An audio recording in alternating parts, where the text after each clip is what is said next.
변호사님 안녕하세요. 안녕하세요. 국내에서 해외 주식 투자를 할 수 있나요?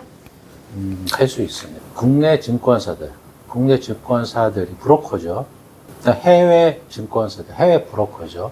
국내 브로커와 해외 브로커 간의 협약이 체결돼서 해외 브로커를 통해서, 국내 증권사를 통해서 해외 브로커로 하여금 원하는 주식을 사고 팔 수가 있게 돼 있어요.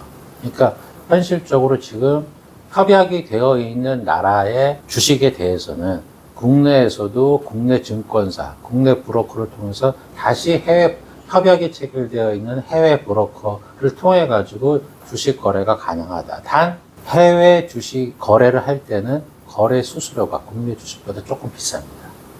그럴 수밖에 없겠죠. 브로커리지가 있으니까. 그거는 이제 증권사마다 조금씩 다르고 하니까, 그리고 또 나라마다도 또 다르고. 예를 들어서 벨기에에 있는 증권사랑 삼성증권이 협약을 체결해서 한 거랑, 삼성증권이 일본에 있는 증권사 협약을 체결해서 하는 거가 똑같을 수가 없겠죠. 그러니까 조금씩 나라에 따라서, 또 증권사에 따라서 삼성증권으로 하느냐, 미래에셋증권을 활용하느냐, 뭐 그거에 따라서 브로커리지 수수료는 조금씩 차이는 있다. 큰 차이는 없겠지만 어쨌든 차이가 있고, 국내 주식 수수료에 비해서는 조금 비싸다. 그러면 사람들이 왜 해외 주식 투자를 하나요? 해외 주식에 장점이 있을까요? 그러니까 과거에는 국내 주식이 지나치게 닫혀 있었어요. 박스피라고 그래가지고 큰 상승을 못하고 거의 갇혀서 움직이다 보니까 그걸 이제 한국 주식의 한계다. 지나고 나서 보면 우상향하더라. 이런 데서 투자를 해야 내가 돈을 벌 수 있지 않겠네라는 생각을 많이 가진 사람이 많았어요. 그래서 해외 주식에 관심을 가지고 투자를 또 하고 싶어 하는 사람들이 많았고, 그것에 부응해서 국내 금융산업에서, 국내 증권사들이 이제 그렇게 협약 같은 체결해가지고 해외 주식 투자의 길을 열어놨다. 이렇게 보시면 됩니다. 다시 말해서 이제 해외 주식 투자가 더 유리하다고 생각하는 사람이 해외 주식 투자를 하는 경우가 있을 것이고, 그 다음에 국내 주식 투자를 하면서도 포트폴리오를 다양화시키기 위해서 국내 주식도 일부 투자를 하지만 해외 주식 투자도 하는 것이 더 현명한 게 아니냐, 이렇게 생각하는 사람도 있겠죠.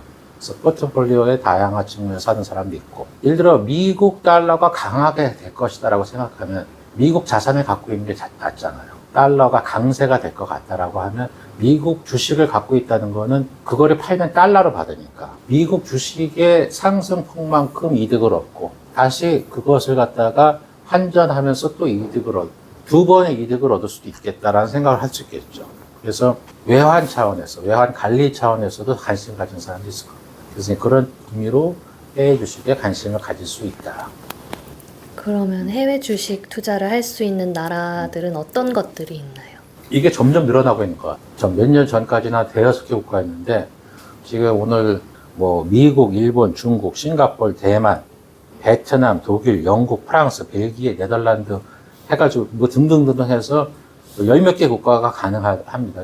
또 이제 다른 증권사는 또 더 다른 홍콩, 뭐 더 다른 나라도 있을 수 있고, 상당히 많은 나라의 주식을 투자할 수가 있다. 현재 상황에서. 투자가 멋으로 하는 건 아니니까, 그 국내 주식의 상장사에 대해서도 잘 모르는데 네덜란드에 있는 상장사를 얼마나 잘한다고 투자할 거냐, 그거는 이제 고민해 볼 문제입니다.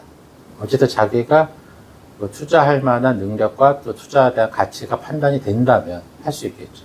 국내 주식은 세금을 안 내는 걸로 알고 있는데요. 해외에는 어떤가요? 국내 주식 양도소득세가 있죠. 근데 이제 주식 거래소에서 거래를 하는 소규모 투자자, 소액 투자자들에 대해서는 세금을 안 받는 것 뿐입니다.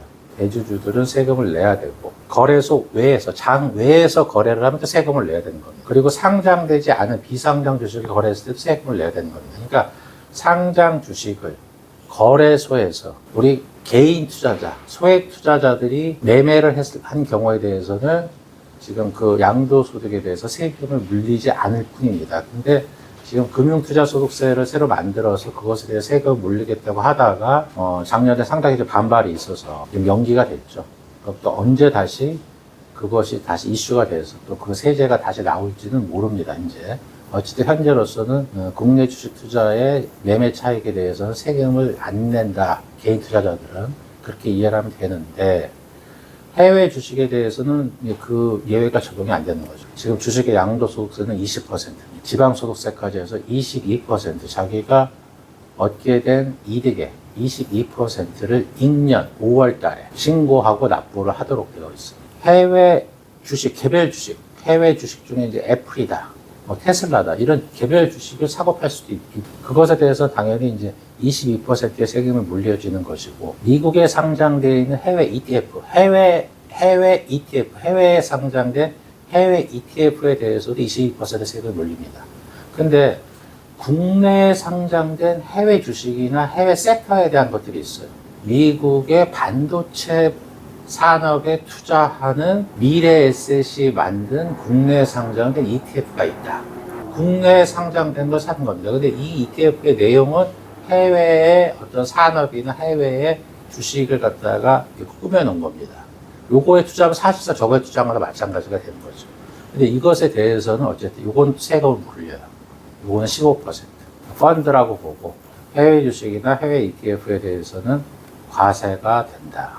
국내 주식과는 조금 다르다. 그럼에도 불구하고 돈을 벌면은 세금을 내는 거 당연한 거 아니냐, 이렇게 생각하면 뭐 투자할 수 있죠.